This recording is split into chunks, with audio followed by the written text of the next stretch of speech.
സൂമിലായിരിക്കുന്ന എല്ലാ പ്രിയപ്പെട്ടവർക്കും കർത്താവായ യേശു ക്രിസ്തുവിന്റെ നാമത്തിലുള്ളതായ സ്നേഹവന്ദനങ്ങളെ അറിയിക്കുകയാണ്. ദൈവത്തിന് സ്തോത്രം. കഴിഞ്ഞ ദിവസങ്ങളിൽ നാം പഠിച്ച് നിർത്തിയതായ വേദഭാഗം എല്ലാ പ്രിയപ്പെട്ടവർക്കും ഓർമ്മ കാണും എന്ന് ഞാൻ കരുതുകയാണ്. നമ്മുടെ ഓരോ മീറ്റിങ്ങുകളിലും നാം ശ്രദ്ധിക്കാൻ ഞാൻ പലപ്പോഴും പറയാറുള്ളതായ കാര്യം, നമ്മുടെ കർത്താവിന്റെ വരവ് ഏറ്റവും അടുത്തിരിക്കുകയാണ്. മിഡിൽ ഈസ്റ്റാണ് അതിൻ്റെ സിഗ്നേച്ചർ നമുക്കറിയാം. അവിടെ നടക്കുന്ന ഓരോ കാര്യങ്ങളും, മിഡിൽ ഈസ്റ്റിനോട് ബന്ധപ്പെട്ട് നടക്കുന്നതായ ഓരോ കാര്യങ്ങളും കർത്താവിന്റെ വരവുമായിട്ട് ബന്ധപ്പെട്ടതാണ്. യുദ്ധങ്ങളും യുദ്ധശ്രുതികളും അതിൻ്റെതായിട്ടുള്ള അസമാധാനതകളും പോർവിളികളും ഒക്കെ കർത്താവിന്റെ വരവിന് വേണ്ടി നാം ഒരുങ്ങിക്കൊണ്ടേയിരിക്കണമെന്നുള്ളതായ ശക്തമായ മുന്നറിയിപ്പാണ്. അതുകൊണ്ട് കാണുന്ന കേൾക്കുന്ന വിഷയങ്ങളുടെ മുമ്പിൽ നാം ഭാരപ്പെട്ടു പോകാതെ ദൈവവചനപ്രകാരം കർത്താവേ എൻ്റെ ജീവിതത്തിൽ ഇനിയും ഒരുങ്ങേണ്ടതായ വിഷയം എന്താണ്, ഇനിയും മാറ്റിക്കളയേണ്ടതായ വിഷയം എന്താണ്, ഇനിയും ക്രമീകരിക്കേണ്ട വിഷയം എന്താണ്, ഇനിയും ഞാൻ ഏറ്റുപറയേണ്ട വിഷയം എന്താണ് എന്ന് ചോദിച്ചുകൊണ്ട് ഓരോ നിമിഷവും ദൈവത്തോട് നമുക്ക് അടുത്ത് ചെല്ലാം. ഒരു യുദ്ധം ഉണ്ടാകുന്നതിന് മുമ്പ് കർത്താവിന്റെ വരവുണ്ടാകണം. അത്രത്തോളം നിർണായകമാണ് നിമിഷങ്ങൾ. Price the Lord. ആകയാൽ നമുക്ക് ഉണർന്നും പ്രാർത്ഥിച്ചും കൊണ്ടിരിക്കാം. കഴിഞ്ഞ ക്ലാസ്സിൽ നാം പഠിച്ചു നിർത്തിയതായ വേദഭാഗം എന്ന് പറയുന്നത് പുരോഹിതന്റെ വേഷവിധാനങ്ങളെ കുറിച്ചാണ്. അത് നാം എന്ന ഡയഗ്രത്തിൽ കാണുവാനായിട്ടിടയായി. ഇന്ന് തൽക്കാലം സൂമിലായതുകൊണ്ട്, ഇവിടെ ആയതുകൊണ്ട് എനിക്ക് തൽക്കാലം ഞാൻ അത് സ്ക്രീൻ ഷെയർ ചെയ്യുവാനായിട്ട് ആഗ്രഹിക്കുന്നില്ല. അത് നിങ്ങളുടെ ഹൃദയത്തിൽ ആ പിക്ചർ ഓർമ്മയുണ്ട് എന്ന് ഞാൻ കരുതുന്നു. പുരോഹിത വസ്ത്രത്തെ കുറിച്ച് നാം ചിന്തിക്കുമ്പോൾ തന്നെ പുരോഹിതന്റെ നിയമനവും പുരോഹിതന്റെ ഉത്തരവാദിത്വവും appointment of the priest and responsibility of the priest, അത് രണ്ടും വളരെ നിർണായകമായ രണ്ട് വിഷയങ്ങളാണ്. നാം വേദപുസ്തകം ആ ഭാഗത്തെത്തുമ്പോൾ നാം ഓടിച്ചു വായിച്ചു പോകാറുണ്ട്. അതിൻ്റെ ആത്മീയ അർത്ഥങ്ങളിലേക്ക് നാമുമായിട്ട് അതെങ്ങനെ ബന്ധപ്പെട്ടിരിക്കുന്നു എന്നും നമ്മുടെ മഹാപുരോഹിതനായിരിക്കുന്ന വാഴ്ത്തപ്പെട്ട കർത്താവിൽ അതെങ്ങനെ നിവർത്തിക്കപ്പെട്ടിരിക്കുന്നു എന്നും പലപ്പോഴും നാം ചിന്തിക്കാറില്ല. ആദ്യം നമ്മൾ മനസ്സിലാക്കേണ്ടതായ ഒരു കാര്യം, പഴയ നിയമത്തിലുള്ളതായ സകല കാര്യങ്ങളും പുതിയ നിയമത്തിന്റെ നിഴലാണ്.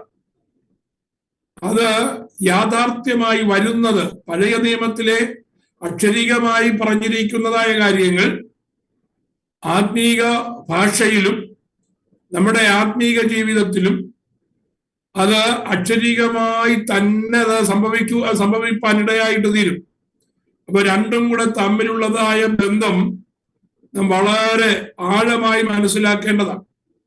അതെന്തുകൊണ്ടാണെന്ന് ചോദിച്ചാൽ, പഴയ നിയമത്തിൽ പുരോഹിതനെ പുരോഹിത ശുശ്രൂഷ ആരംഭിക്കുന്നത്, ലേവ്യ പൗരോഹിത്യ ശുശ്രൂഷ ആരംഭിക്കുന്നത് സീനായി മലയിൽ വെച്ച് യഹോവയായ ദൈവം തോറ നൽകിയതിനു ശേഷമാണ്, അല്ലെങ്കിൽ ന്യായപ്രമാണം നൽകിയതിനു ശേഷം. എന്നാൽ അതിനു മുമ്പ് തന്നെ എന്തുണ്ടായിരുന്നു? പൗരോഹിത്യ ശുശ്രൂഷ ഉണ്ടായിരുന്നു. അത് നമുക്ക് എങ്ങനെ മനസ്സിലാക്കുവാൻ കഴിയും?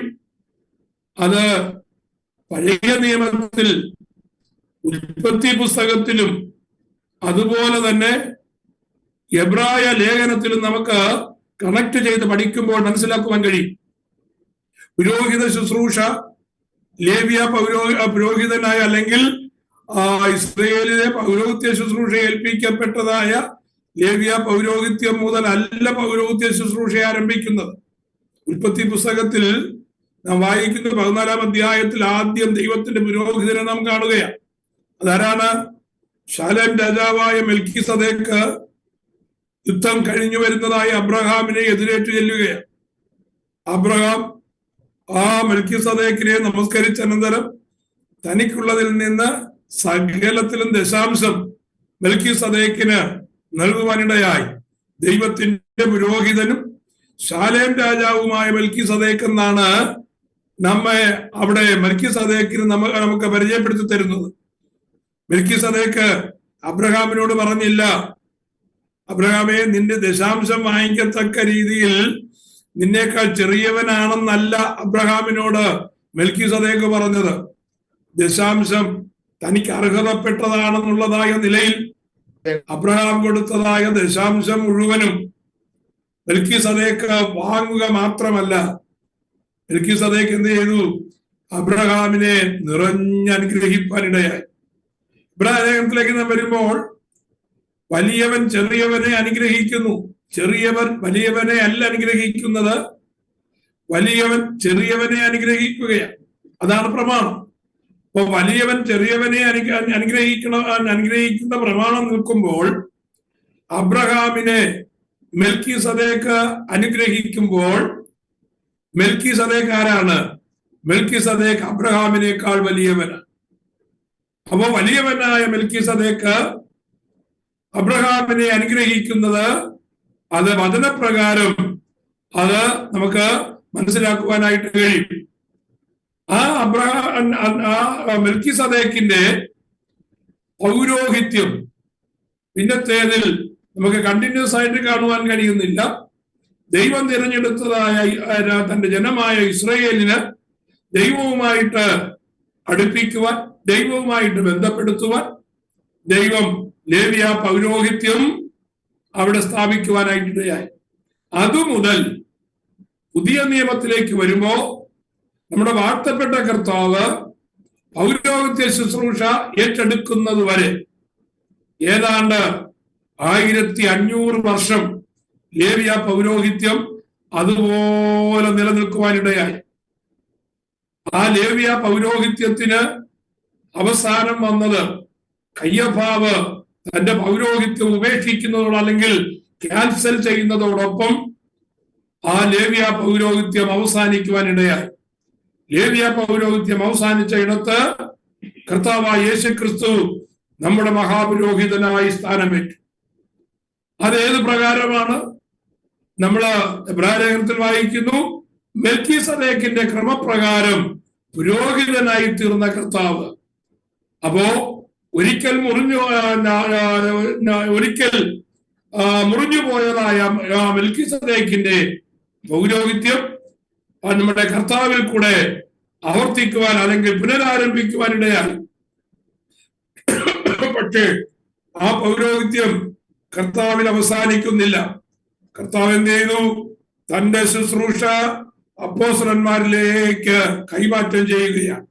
അപ്പോസ്തലന്മാരിൽ നിന്ന് തലമുറയായി ദൈവവചന പ്രകാരം പുതിയ നിയമ വിശ്വാസികളിലേക്ക്, പുതിയ നിയമ ശുശ്രൂഷകന്മാരിലേക്ക് ആ പൗരോഹിത്യ ശുശ്രൂഷ അത് ലഭിക്കാനായിട്ടിടയായിട്ട് തീരുകയാണ്. അങ്ങനെയെങ്കിൽ പുതിയ നിയമത്തിൽ നമ്മൾ ഇപ്പോൾ ആയിരിക്കുന്നത് നമ്മെ കുറിച്ച് പത്രോസ് പറയുന്നത് പോലെ നാം രാജകീയ പൗരോഹിത്യ വർഗമാണ്. ഇപ്പൊ രാജകീയ പൗരോഹിത്യ വർഗമായതുകൊണ്ട് പുരോഹിതന്റെ ശുശ്രൂഷകൾ എന്താണെന്നോ പുരോഹിതന്റെ ഉത്തരവാദിത്വങ്ങൾ എന്താണെന്നോ പുതിയ നിയമത്തിൽ പ്രസ്താവിക്കുന്നില്ല. എവിടെങ്കിലും നിങ്ങൾ വായിച്ചിട്ടുണ്ടോ? പുതിയ നിയമത്തിൽ സഭയ്ക്ക് കൊടുക്കുന്ന ഉപദേശങ്ങളിൽ, ലേഖനങ്ങളിൽ എങ്ങും പുരോഹിത ശുശ്രൂഷയെ കുറിച്ച് പറയുന്നില്ല.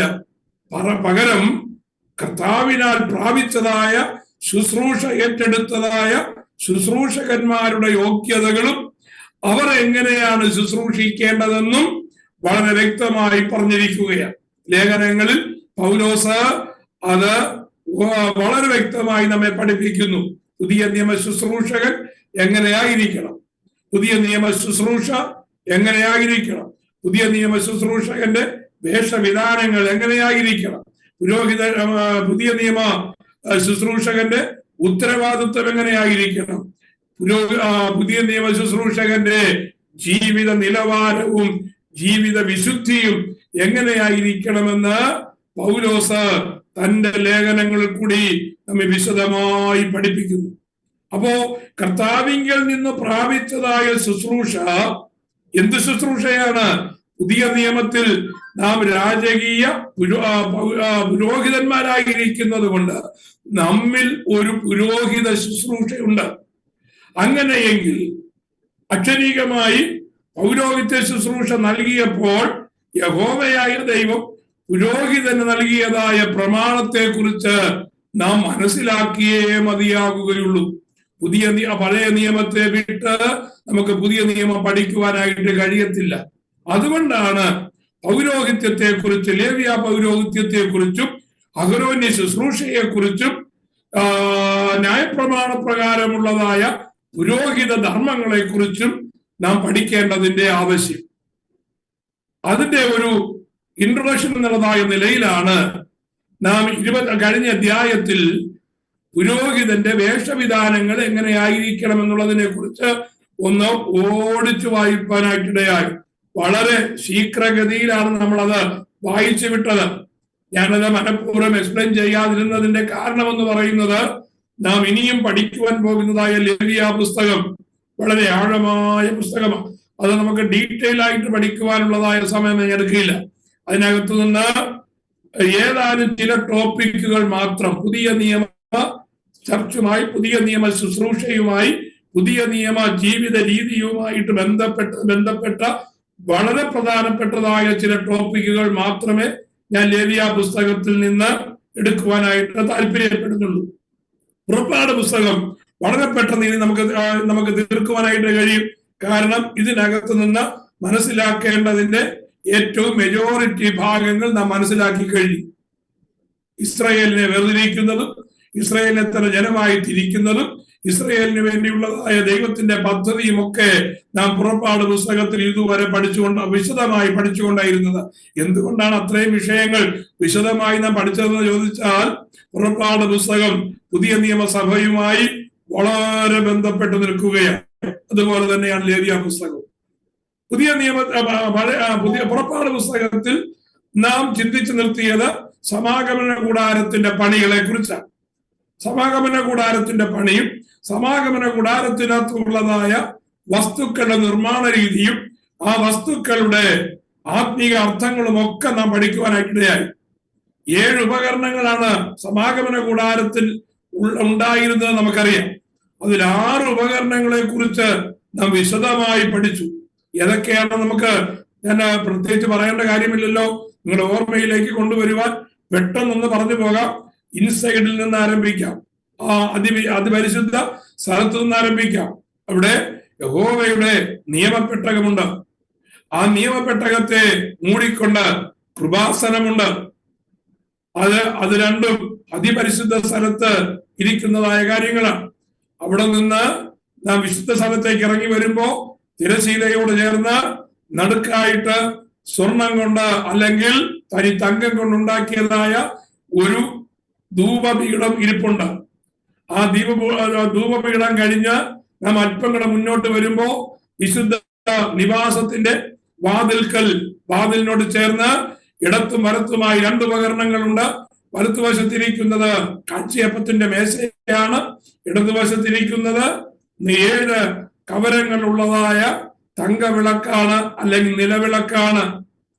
അത് കഴിഞ്ഞിട്ട് നാം തിരുനിവാസത്തിൽ നിന്ന് പുറത്തേക്ക് ഇറങ്ങി വരുമ്പോ പ്രാകാരത്തിലേക്ക് നാം ഇറങ്ങുകയാണ്. പ്രാകാരത്തിലേക്ക് ഇറങ്ങി വരുമ്പോ പ്രാകാരത്തിൽ വിശുദ്ധ നിവാസത്തിന്റെ ആ വാതിലിനും പ്രാകാരവാതിലിനും ഇടയ്ക്കായി 2 ഉപകരണങ്ങൾ ഉണ്ടാക്കി വെച്ചിട്ടുണ്ട്. ആ വിശുദ്ധ നിവാസത്തിന്റെ വാതിലിനോട് ചേർന്ന് ഉണ്ടാക്കി വെച്ചിരിക്കുന്നതായ അടുത്ത ഉപകരണമാണ് താമ്രത്തൊട്ടി എന്ന് പറയുന്നത്. താമ്രത്തൊട്ടിയുടെ നിർമ്മാണവും അതിന്റെ ആകൃതിയും എന്തിനു വേണ്ടിയാണെന്നുള്ളതൊക്കെ നാം വിശദമായി പഠിച്ചതാണ്. അത് പ്രാകാരത്തിന്റെ നടുവിലിരിക്കുകയാണ്. ആ പ്രാകാരത്തിലുള്ളതായ താമ്രത്തൊട്ടി കടന്ന് നാം പ്രാകാരവാതിലിലേക്ക് വരുമ്പോ പ്രാകാരവാതിലിന്റെ അടുക്കലായിട്ട് യാഗപീഠം പണിത് വെച്ചിരിക്കുകയാണ്. താമ്രം കൊണ്ടുള്ളതായ യാഗപീഠം. ആ യാഗപീഠത്തിൽ എപ്പോഴും കത്തിക്കൊണ്ടിരിക്കുന്നതായ തീ നമുക്ക് കാണുവാനായിട്ട് കഴിയും. ആ യാഗപീഠത്തിൽ അടിയിൽ എപ്പോഴും ആ യാഗപീഠത്തിൽ എപ്പോഴും കത്തിക്കൊണ്ടിരിക്കുന്നതായ തീയുടെ മുകളിൽ അടുക്കി വച്ചിരിക്കുന്നതായ വിറകും അതിന്റെ മുകളിൽ യാഗവസ്തുക്കളെയും നമുക്ക് കാണുവാൻ കഴിയും. ഇങ്ങനെ 7 വസ്തുക്കളാണ് സമാഗമന കൂടാരത്തിനകത്തുള്ളത്. അവിടെ ഇനി നമുക്ക് ചിന്തിക്കുവാനുള്ളത് 29-ാം അധ്യായത്തിന്റെ 31 മുതലുള്ളതായ വാക്യങ്ങൾ. ഹെഡിങ് മാത്രമേ ഞാൻ പറഞ്ഞു പോകുന്നുള്ളൂ. ആ വാക്യത്തിന്റെ റെഫറൻസും ഹെഡിങ്ങും മാത്രം നിങ്ങളൊന്ന് നോട്ട് ചെയ്യാൻ അല്ലെങ്കിൽ ഓർമ്മയിൽ വെക്കുവാനായിട്ട് ശ്രദ്ധിച്ചാൽ അത് വളരെ നല്ലതായിരിക്കും.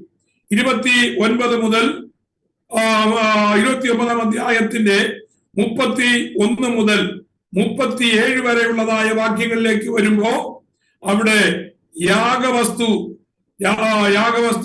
അഹരോനും പുത്രന്മാരും കഴിക്കണം എന്ന് രേഖപ്പെടുത്തിയിരിക്കുകയാണ്. യാഗപീഠത്തിൽ അർപ്പിക്കുന്നതായ ആ യാഗവസ്തുവിന്റെ സ്വഭാവം അനുസരിച്ച് പാപയാഗത്തിന്റെ മാംസം ഭക്ഷിപ്പാൻ പാടില്ല. ഏതൊക്കെ മാംസം ഭക്ഷിക്കണമെന്ന് ഏതൊക്കെ മാംസം ഭക്ഷിക്കരുത് എന്നും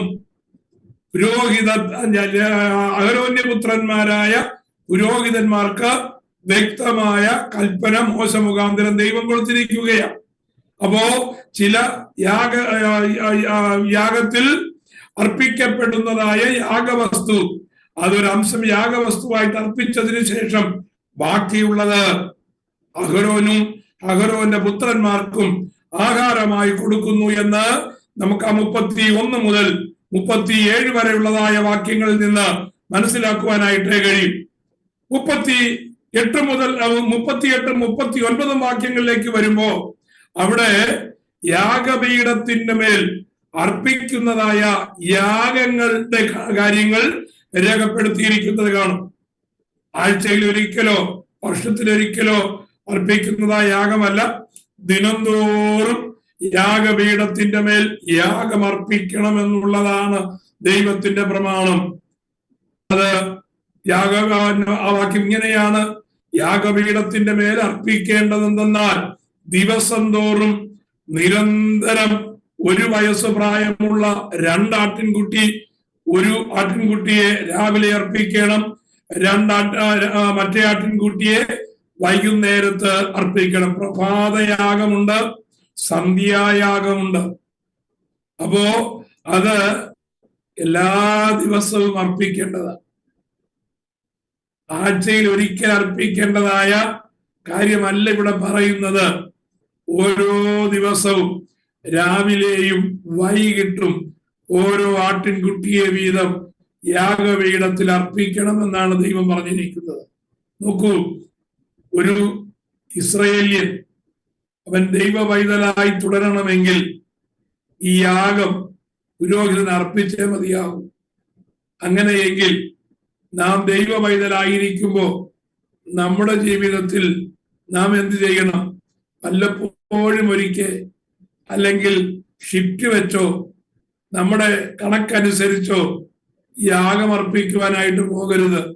രാവിലെയും വൈകിട്ടും മുടങ്ങാതെ ദൈവസന്നിധാനത്തിൽ യാഗമർപ്പിക്കുന്നവനായിരിക്കണം. അതുകൊണ്ടാണ് ദൈവത്തിന്റെ ഭക്തനായ ദാവീദ് പറയുന്നത്, ഞാൻ രാവിലെയും ഉച്ചയ്ക്കും വൈകിട്ടും സങ്കടം ബോധിപ്പിച്ച് കരയും. രാവിലെയും ഉച്ചയ്ക്കും വൈകിട്ടും സങ്കടം ബോധിപ്പിച്ച് കരയും. ഞാനിവിടെ ഇരുന്നപ്പോൾ ചിന്തിക്കുവാനായിട്ടിടയായി. നമ്മുടെ മുമ്പിൽ കടന്നു പോകുന്നതായ സിറ്റുവേഷൻ വളരെ ചിന്തിക്കേണ്ടതായ നിമിഷങ്ങളാണ്. ഈ ലോകത്തിൽ നാം എത്ര നാൾ നമ്മൾ കാണുമെന്ന് നമുക്കൊരിക്കലും പറയുവാൻ കഴിയത്തില്ല. ഈ ലോക മക്കളെ സംബന്ധിച്ച് അവർക്ക് ഇതിനെക്കുറിച്ച് വലിയ ഗ്രാഹ്യമില്ല. പക്ഷേ കൃപയാൽ നമുക്ക് ദൈവം തന്നിരിക്കുന്ന വലിയ ഒരു ജ്ഞാനമുണ്ടല്ലോ, വലിയ ഒരു അറിവുണ്ടല്ലോ. എന്താണ് അറിവെന്ന് പറയുന്നത്? ഈ ലോകത്തിലെ വാസമെന്ന് പറയുന്നത് നൈമിഷികമാണ്. ഒരു നിമിഷം കൊണ്ട് അത് അവസാനിക്കും. പക്ഷേ ഒരിക്കലും അവസാനിക്കാത്ത ഒരു എറ്റേണൽ ലൈഫ് ഉണ്ട്. ആ എറ്റേണിറ്റിയിലേക്ക് കാലെടുത്ത് വെക്കുവാനുള്ളതായ സമയമായി. ആ വാതിൽ എറ്റേണിറ്റിയുടെ വാതിൽ തുറക്കുവാനുള്ള സമയമായി. ആ വാതിൽക്കൽ നമ്മുടെ വാഴ്ത്തപ്പെട്ട കർത്താവ് നമ്മെ എതിരേൽക്കുവാൻ, നമ്മെ സ്വീകരിപ്പാൻ ഇറങ്ങി വരാൻ പോകുകയാണ്. ആ ഇറങ്ങി വരുന്നതിന് അലക്ഷ്യമായിരിക്കുന്ന, അല്ലെങ്കിൽ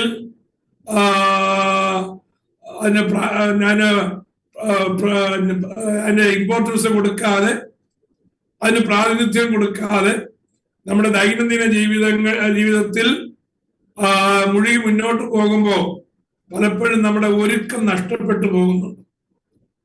ആ ഒരുക്കം നഷ്ടപ്പെട്ടു പോകുമ്പോ ഒരുക്കം പൂർത്തിയായില്ല എങ്കിൽ മണവാളിന് സ്വീകരിപ്പാനായിട്ട് പ്രയാസമാണ്. മണവാളന്റെ ആഗ്രഹം മണവാളനെ പോലെ പൂർണ്ണതയുള്ളവരായിരിക്കണം എന്നുള്ളതാണ്. അപ്പോ ആ പൂർണ്ണത വരുവാൻ എന്തു ചെയ്യണം? നാം പെട്ടെന്ന് ഒന്നൊരുങ്ങണം. അത് ഒരു നീണ്ട യാത്ര കഴിഞ്ഞ് പോകുന്നതായ മണവാട്ടി എന്റെ കല്യാണ മണ്ഡപത്തിലെ കല്യാണ സ്ഥലത്തേക്ക് കടക്കുന്നതിന് മുമ്പ്, അല്ലെങ്കിൽ ആ കല്യാണ മണ്ഡപത്തിലേക്ക് കടക്കുന്നതിന് മുമ്പ് അവൾ നന്നായി ഒന്നൊരുങ്ങും. ഫൈനൽ ഒരുക്കമാണത്. ആ ഫൈനൽ ഒരുക്കമാണ് ആ കല്യാണത്തിന്റെ മനോഹാരിതമായ ആ നിമിഷത്തെ ധന്യമാക്കുന്നത്. എന്നതുപോലെ നാം ഏതാണ്ടൊക്കെ ഒരുങ്ങിയിരിക്കുകയാണ്. പക്ഷെ നാം എപ്പോഴും തിരക്കിട്ട യാത്രയിലാണ്. ഈ യാത്രയിൽ നമ്മുടെ ജീവിതത്തിൽ നാം അറിയാതെ പറ്റുന്നതായ മാലിന്യങ്ങൾ, പൊടിപടലങ്ങൾ ഒക്കെയുണ്ട്. അത് ആ മണവാളന്റെ കാഹള ശബ്ദം കേൾക്കുന്ന മാത്രയിൽ നാം ഒരുക്കമുള്ളവരായിരിക്കണമെങ്കിൽ മണവാളൻ വരുന്നു എന്നുള്ള ഒരു ആർപ്പുവിളി നേരത്തെ ധ്വനിക്കണം. ഈ ആർപ്പുവിളി ഉണ്ടാകുമ്പോഴാണ് നമ്മള് മത്തായിയുടെ സുവിശേഷം 25-ാമത്തെ വാക്യത്തിൽ വായിക്കുന്നു, 10 കന്യകമാർ ഒരുങ്ങിയിരിക്കുകയാണ്. പക്ഷേ മണവാളൻ വരുന്നുവെന്ന് താമസിക്കുന്നു എന്ന് കണ്ടു കഴിഞ്ഞപ്പോ അവരെന്ത് ചെയ്തു? ആ 10 പേരും ഉറങ്ങാൻ കിടന്നു.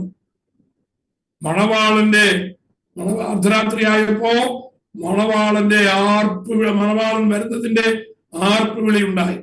ആ ആർപ്പുവിളി കേട്ടപ്പോഴാണ് 10 പേരും ഉണർന്നത്.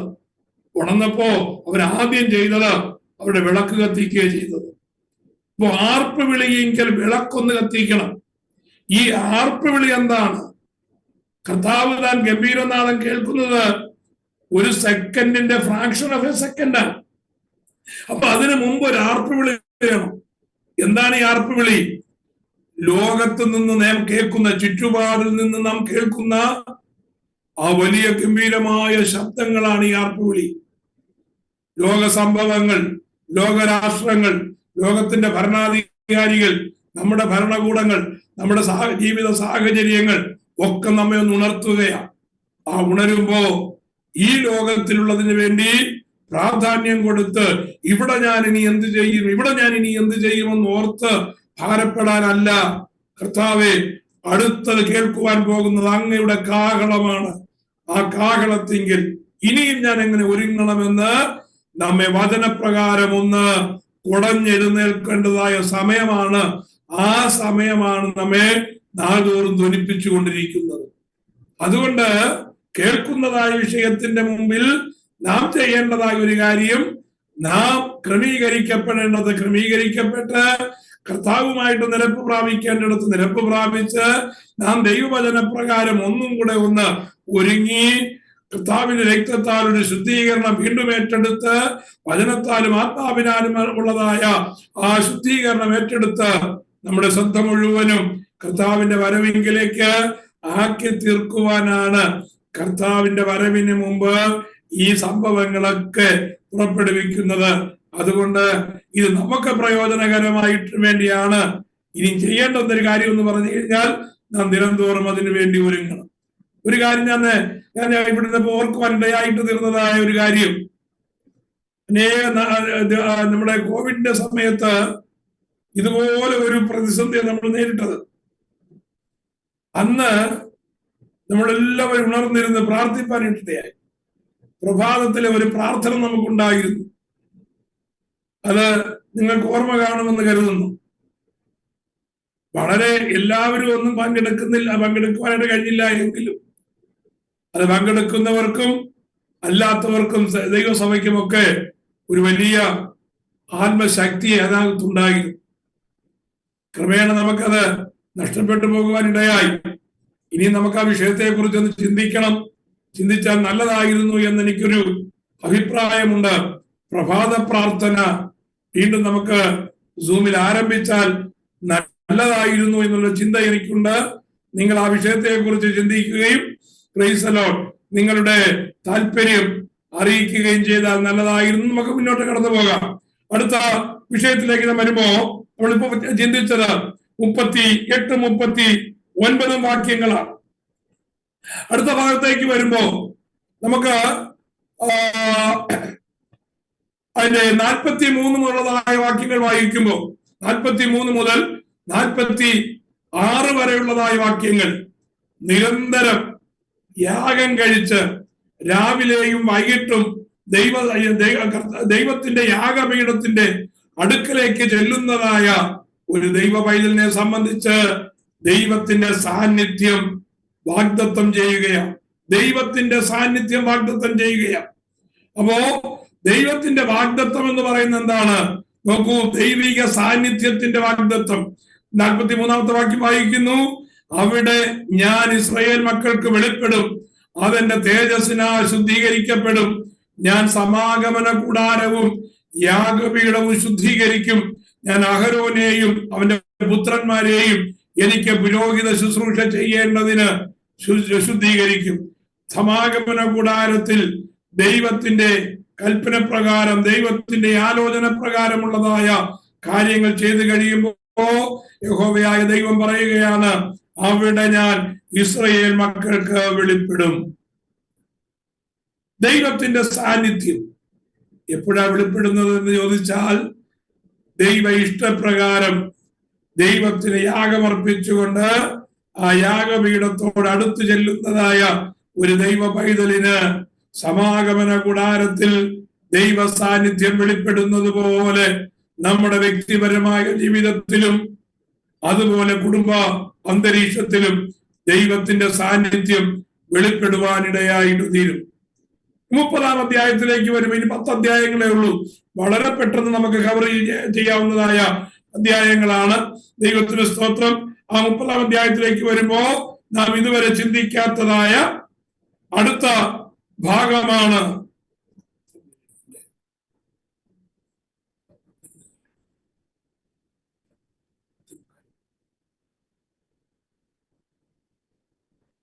നമ്മുടെ മീറ്റിംഗ് 9:15 വരെ അല്ലേ? 9:15 എന്ന് പറയുന്നത് ഇവിടുത്തെ 10:45.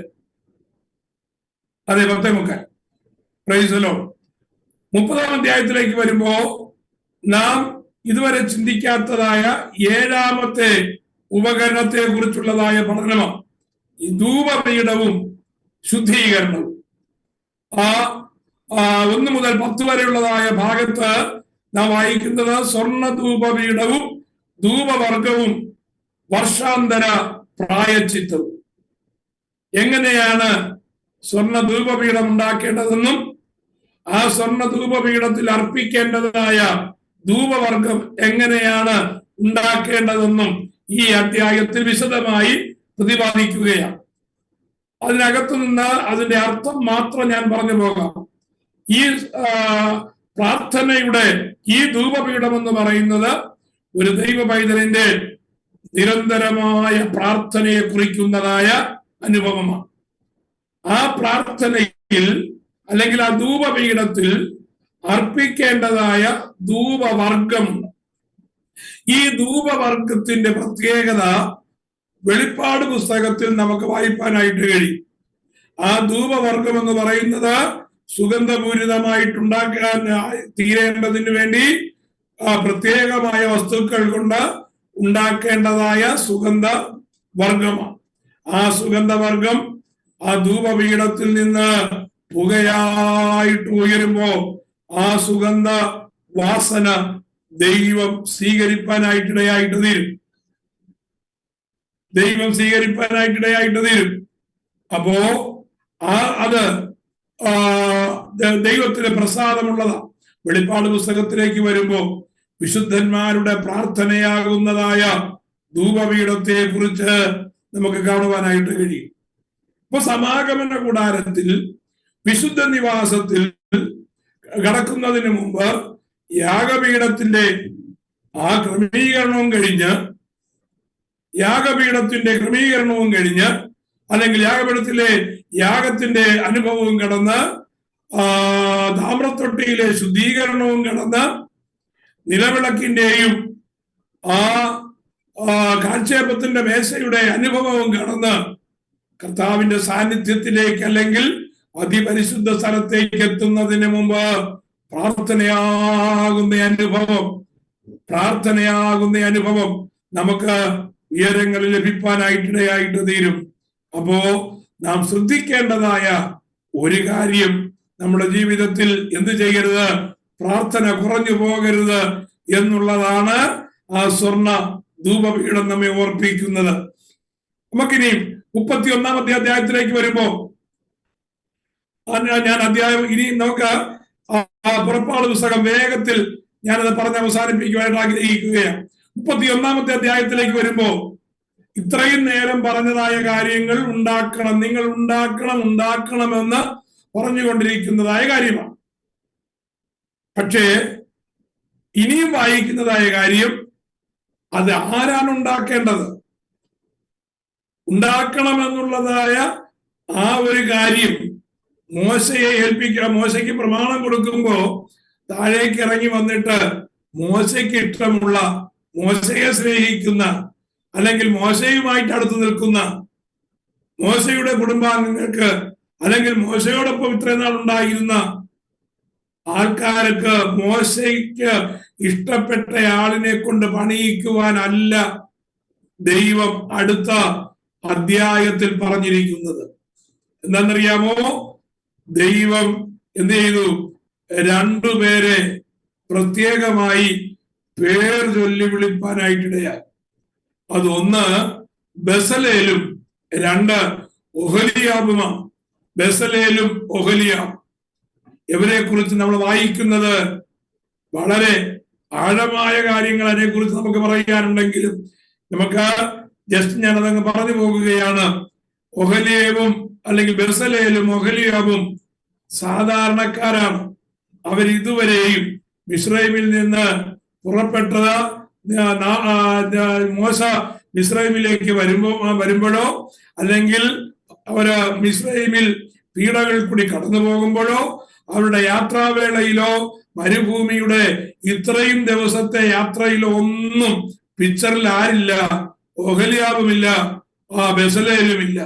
പക്ഷേ പ്രമാണം കൊടുത്തു കഴിഞ്ഞപ്പോ അതുവരെ പിക്ചറിലില്ലാത്ത, അതുവരെ ആർക്കും അറിയാത്ത, ആരും ശ്രദ്ധിക്കാത്തതായ 2 പേരെ ദൈവം ശ്രദ്ധിപ്പാനായിട്ടിടയായി. എന്തുകൊണ്ടാണ് അവരെ ദൈവം ശ്രദ്ധിച്ചത് എന്ന് ചോദിച്ചാൽ, അതിന്റെ പിന്നിൽ ചരിത്രം പഠിക്കുമ്പോ നമുക്കൊരു കാര്യം കാണുവാനായിട്ട് കഴിയും. കർത്താവിന്റെ സന്നിധാനത്തിൽ നിന്നതായ കർത്താവിന്റെ ഭക്തന്മാർ, അല്ലെങ്കിൽ മോശ, അഹരോൻ, യോശുവ മുതലായവരുമായി ബന്ധപ്പെട്ടതായ ചില വിഷയങ്ങൾ നമുക്ക് ബസലേലിനെയും ഒഹലിയാബിനെയും കുറിച്ച് മനസ്സിലാക്കുവാനായിട്ട് കഴിയും. അപ്പൊ ദൈവം അത് നോക്കുമ്പോ ചിലരെ പ്രത്യേകമായ ശുശ്രൂഷയ്ക്ക് വേണ്ടി നിയോഗം കൊടുത്ത് വേർതിരിപ്പാനായിട്ടിടയായിട്ട് തരും. അത് ദൈവത്തിന്റെ പദ്ധതിയിൽപ്പെട്ടതായ കാര്യമാണ്. പക്ഷേ അങ്ങനെ വിളിക്കപ്പെട്ടവരെ വേർതിരിക്കുവാനായി മോശയ്ക്ക് പ്രമാണം കൊടുക്കുമ്പോ മോശ അവരെ ദൈവിക ശുശ്രൂഷയ്ക്കായി അല്ല, ആലയത്തിലെ പണികൾക്കായി അവരെ വേർതിരിപ്പാനായിട്ടിടയായിട്ട്. ആലയത്തിലെ പണികൾക്കായിട്ട് വേർതിരിക്കുമ്പോൾ ഇവർ നിയമപ്പെട്ടകം നേരത്തെ കണ്ടവരല്ല, കൃപാസനം നേരത്തെ കണ്ടവരല്ല, നിലവിളക്ക് പിടിയും അവർക്കില്ല, താമ്രത്തൊട്ടിയെ കുറിച്ചോ ഉപകരണങ്ങളെ കുറിച്ചോ ഒന്നും ഒരു ധാരണയുമില്ല. അവരുമായിട്ട് ദൈവത്തിന് നേരിട്ട് യാതൊരു ബന്ധവുമില്ല. പക്ഷേ ഉപകരണങ്ങളെ ഉണ്ടാക്കുവാൻ സ്വർഗത്തിലെ ആ മാതൃക പ്രകാരം മോശയ്ക്ക് കാണിച്ചു കൊടുത്തതായ ആ മാതൃക പ്രകാരം തന്നെ ഉപകരണങ്ങളെ എങ്ങനെ ഉണ്ടാക്കണമെന്ന് അറിയേണ്ടതിന്, മനസ്സിലാക്കേണ്ടതിന് ദൈവം അവരെ ജ്ഞാനാത്മപൂർണരായി അല്ലെങ്കിൽ ജ്ഞാനപൂർണത കൊണ്ട് നിറയ്ക്കുവാനിടയായിട്ട് തീർന്നു. ഹെവൻലി വിസ്ഡം കൊണ്ട് അവരെ നിറയ്ക്കുവാനിടയായിട്ട് തീർന്നു. ഞാനൊരു കാര്യം പറയുവാൻ ആഗ്രഹിക്കുകയാണ് ഇവിടെ. Price the Lord. എന്താണ് നിർമ്മിക്കാൻ പോകുന്നതെന്ന് ഒഹലിയാബിനും അറിയില്ല, ബെസലേലിനും അറിയില്ല. മോശ മാത്രമേ ആ കാര്യം കണ്ടുള്ളൂ. മോശ എവിടാ കണ്ടത്? മോശ കണ്ടത് സീനായി മലയുടെ മുകളിൽ. മോശയോടൊപ്പം വേറെ ആരും ഇല്ലായിരുന്നല്ലോ. ആ കണ്ട കാര്യങ്ങൾ, സ്വർഗീയ കൂടാരത്തിൽ ഉള്ളതായ വസ്തുക്കൾ എങ്ങനെയാണ് എന്ന് യഹോവയായ ദൈവം മോശയ്ക്ക് കാണിച്ചു കൊടുത്തതായ മാതൃക മോശയുടെ ഉള്ളത്തിലിരിക്കുകയാണ്. ദൈവമായ യഹോവ ബെസലേലിനെയും ഒഹലിയാബിനെയും വേർതിരിച്ചപ്പോ അവിടെ എഴുതിയിരിക്കുന്നത്, ദൈവം അവരെ എന്ത് ചെയ്തു? ജ്ഞാനാത്മപൂർണരായി നിറയ്ക്കുവാനായിട്ടിടയായിട്ട് തീർന്നു. 31-ാം അധ്യായത്തിന്റെ 1-2 വാക്യങ്ങളൊന്ന് വായിച്ചു നോക്കിയേ. യഹോവ പിന്നെയും മോശയോട് കൽപ്പിച്ചതെന്തെന്നാൽ, ഞാനിതാ യഹൂദാ ഗോത്രത്തിൽ ഹൂരിന്റെ മകനായ ഊരിയുടെ മകൻ ബെസലേലിനെ പേർ ചൊല്ലി വിളിച്ചിരിക്കുന്നു. Praise the Lord. ബെസലേലിന്റെ ചരിത്രം നോക്കിയേ, പാരമ്പര്യം നോക്കിക്കേ. പാരമ്പര്യം ഇങ്ങനെയാണ്: യഹൂദാ ഗോത്രത്തിൽ ഹൂരിന്റെ മകനായ ഊരിയുടെ മകൻ ബെസലേൽ. ഹൂരിനെ നമുക്ക് പരിചയമുണ്ട് എന്ന് കരുതുകയാണ്. പരിചയമുള്ളവർക്കായി ഞാൻ ദൈവത്തിന് സ്തോത്രം ചെയ്യുകയാണ്. Price the Lord. അപ്പോ അവന് കൗശലപ്പണികളെ കുറിച്ചുള്ളതായ കാര്യങ്ങൾ അറിയാം. ആ കൗശലപ്പണികളെ സങ്കല്പിച്ച് കാര്യങ്ങൾ അറിയാവുന്നത് കൊണ്ട് ദൈവം അവനെ വിളിച്ചിട്ട് അവനെ കുറിച്ച് പറയുകയാണ്, അവൻ കൗശലപ്പണികളെ കുറിച്ച് സങ്കല്പിച്ച് ചെയ്യുവാനും പൊന്ന്, വെള്ളി, താമ്രം എന്നിവ കൊണ്ട് പണി ചെയ്യുവാനും രത്നം വെട്ടിപ്പതിപ്പാനും മരത്തിൽ കൊത്തുപണി ചെയ്യുവാനും സകലവിധമായ പണിത്തരം ഉണ്ടാക്കുവാനും ഞാൻ അവനെ ദിവ്യാത്മാവിനാൽ ജ്ഞാനവും ബുദ്ധിയും അറിവും സകലവിധ സാമർഥ്യവും കൊണ്ട് നിറച്ചിരിക്കും. ഇതുവരെ നമുക്ക് ആർക്കും അവരെ കുറിച്ച് അറിയത്തില്ല. ദൈവം അവരെ പണിക്കായി വേർതിരിക്കുമ്പോ അവരെ കുറിച്ച് പറഞ്ഞൊരു കാര്യം, ഞാൻ അവരെ എന്ത് ചെയ്തിരിക്കുന്നു? ഞാൻ അവർക്ക് ജ്ഞാനവും ബുദ്ധിയും അറിവും സകലവിധ സാമർഥ്യവും കൊണ്ട് നിറച്ചിരിക്കുന്നു. ബെസലേലിനോടോ ഒഹലിയാബിനോടോ ഈ സാധനം ഇങ്ങനെ ഉണ്ടാക്കണമെന്നോ അല്ലെങ്കിൽ ഈ സാധനം ഉണ്ടാക്കിയത് തെറ്റിപ്പോയെന്നോ അതിനകത്ത് ഇങ്ങനെയും കൂടെ ചേർക്കണമെന്നോ പറയുവാൻ മോശയ്ക്ക് സംഗതി വന്നില്ല. മോശയുടെ ഹൃദയത്തിൽ അത് സ്വർഗീയ കൂടാരത്തിലെ മാതൃക എങ്ങനെ കണ്ടുവോ അത് ഗ്രഹിക്കുവാനുള്ളതായ ജ്ഞാനാത്മാവ് ആർക്കു നൽകി? ബെസലേലിനും ഒഹലിയാവിനും നൽകി. ഇതിനാണ് ഞാൻ എപ്പോഴും പറയാറുള്ളത്, നാം എന്ത് ചെയ്യണം? ജ്ഞാനം പ്രാപിക്കണം എന്ന് പറയാൻ കാരണം, ദൈവത്തിങ്കൽ നിന്നുള്ളതായ ജ്ഞാനം പ്രാപിച്ചു മാത്രമേ നമുക്ക് ആലയത്തിലെ ഒരു പണി ചെയ്യുവാൻ കഴിയുകയുള്ളൂ. നമ്മുടെ ബുദ്ധി കൊണ്ടോ നമ്മുടെ അറിവ് കൊണ്ടോ നമ്മുടെ എക്സ്പീരിയൻസ് കൊണ്ടോ നമ്മുടെ കേട്ടറിവ് കൊണ്ടോ ഒന്നും നമുക്ക് ആലയത്തിന്റെ പണി ഒന്നും ചെയ്യുവാൻ കഴിയുകയില്ല. ആലയത്തിനകത്ത് വിവിധ പണികളുണ്ട്. പാട്ടുണ്ട്, ആലയത്തിനകത്ത് പ്രബോധനമുണ്ട്, ആലയത്തിനകത്ത് പ്രബോധനമുണ്ട്, ആലയത്തിനകത്ത് വെളിപ്പാടുണ്ട്, ആലയത്തിനകത്ത് വചനഘോഷണമുണ്ട്, ആലയത്തിനകത്ത് ആത്മീക വർധനവിന് ഉതകുന്നതായ സകല ആത്മീക ശുശ്രൂഷകളുമുണ്ട്. ഞാൻ പുതിയ നിയമത്തിലേക്ക് വരികയാണ്.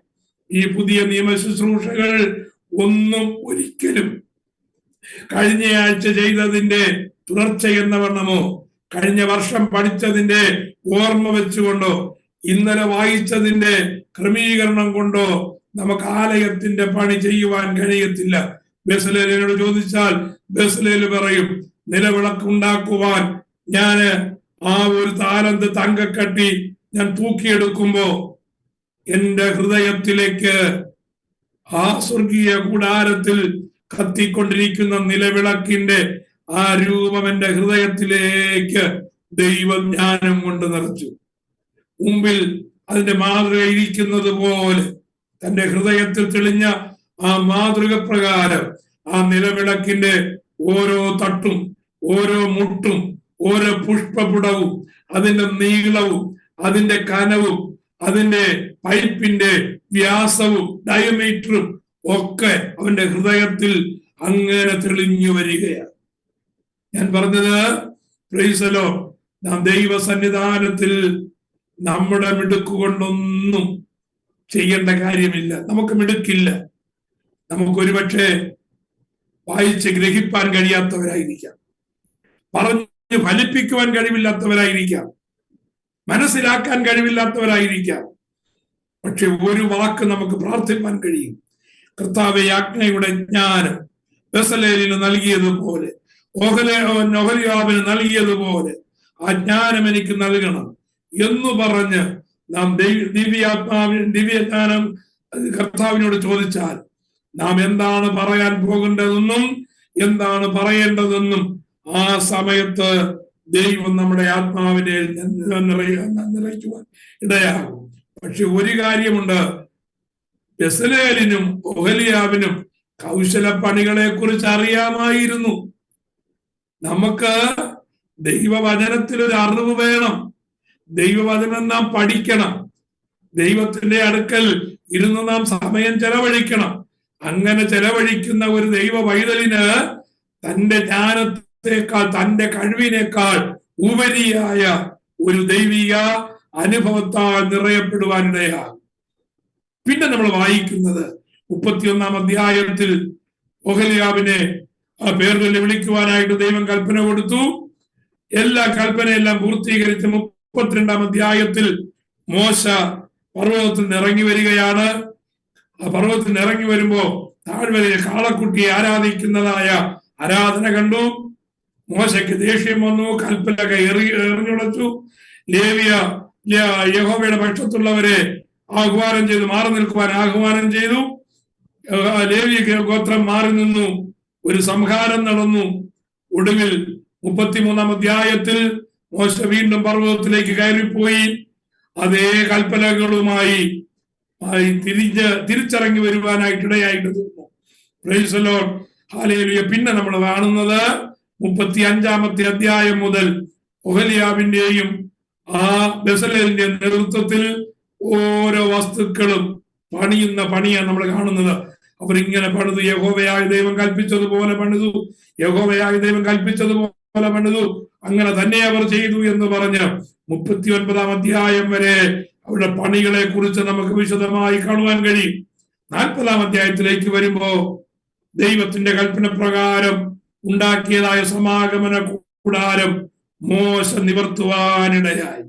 40 അധ്യായത്തിന്റെ ഒടുവിൽ മോശ നിവർത്തിയതായ സമാഗമന കൂടാരത്തിന്റെ മുകളിൽ ദൈവത്തിന്റെ തേജസ് ഇറങ്ങി വരുവാനിടയായി സമാഗമന കൂടാരം സ്ഥാപിതമാക്കുകയാണ്. അവിടെ വെച്ച് നമ്മുടെ ആ പുറപ്പാട് പുസ്തകത്തിന്റെ പഠനം അവസാനിക്കുന്നു. പുറപ്പാട് പുസ്തകത്തിൽ കൂടെ ദൈവിക വീണ്ടെടുപ്പിന്റെ അൾട്ടിമേറ്റ് പ്ലാനാണ് നമ്മൾ മനസ്സിലാക്കുവാൻ ഇടയായിട്ട് തീർന്നത്. അതിന്റെ ആരംഭവും അതിന്റെ അൾട്ടിമേറ്റ് പൊസിഷനുമാണ് നമുക്ക് ചുരുക്കമായി മനസ്സിലാക്കുവാനായിട്ട് കഴിഞ്ഞു. പുതിയ നിയമത്തിലെ ആരാധനയുടെ ക്രമങ്ങൾ എങ്ങനെയായിരിക്കണം, അതിൽ ഉപകരണങ്ങളുടെ ക്രമീകരണത്തിൽ ക്രിസ്തുവിന്റെ വെളിപ്പാട് എങ്ങനെയായിരിക്കുന്നു, ഇതൊക്കെ നമ്മൾ ചിന്തിച്ചത്. ഇതിന്റെ എല്ലാം ഒരു തനി ആവർത്തനമാണ് കർത്താവായ യേശു ക്രിസ്തു ഭൂമിയിൽ സ്ഥാപിച്ചതായ ദൈവസഭയുടെ ആരാധനാക്രമങ്ങൾ. അത് പിൻപറ്റുവാൻ കർത്താവ് നമ്മെ സഹായിക്കുമാറാകട്ടെ. ആത്മാവിലും സത്യത്തിലും ആരാധിച്ച് മുന്നോട്ട് പോകുവാൻ കർത്താവ് നമ്മെ സഹായിക്കുന്നതോടൊപ്പം തന്നെ ലേവ്യ പുസ്തകത്തിൽ പുരോഹിത ശുശ്രൂഷയുടെ പ്രാധാന്യത്തെക്കുറിച്ചും യാഗങ്ങളുടെ ക്രമീകരണങ്ങളെ കുറിച്ചും ശുദ്ധീകരണ നിയമങ്ങളെ കുറിച്ചും ഉത്സവങ്ങളെ കുറിച്ചും പുതിയ നിയമസഭയുമായി ഈ 4 വിഷയങ്ങൾ എങ്ങനെ ബന്ധപ്പെട്ടിരിക്കുന്നു എന്ന് പഠിച്ച് നമുക്ക് ലേവ്യ പുസ്തകത്തിലേക്ക് പ്രവേശിക്കാം. കർത്താവ് നമ്മെ സഹായിക്കുമാറാകട്ടെ. എന്റെ വാക്കുകളെ ഞാൻ അവസാനിപ്പിക്കുന്നു. തിരിച്ച് ഞാൻ എന്റെ ക്ലാസ് ഞാനിവിടെ അവസാനിപ്പിക്കുന്നു.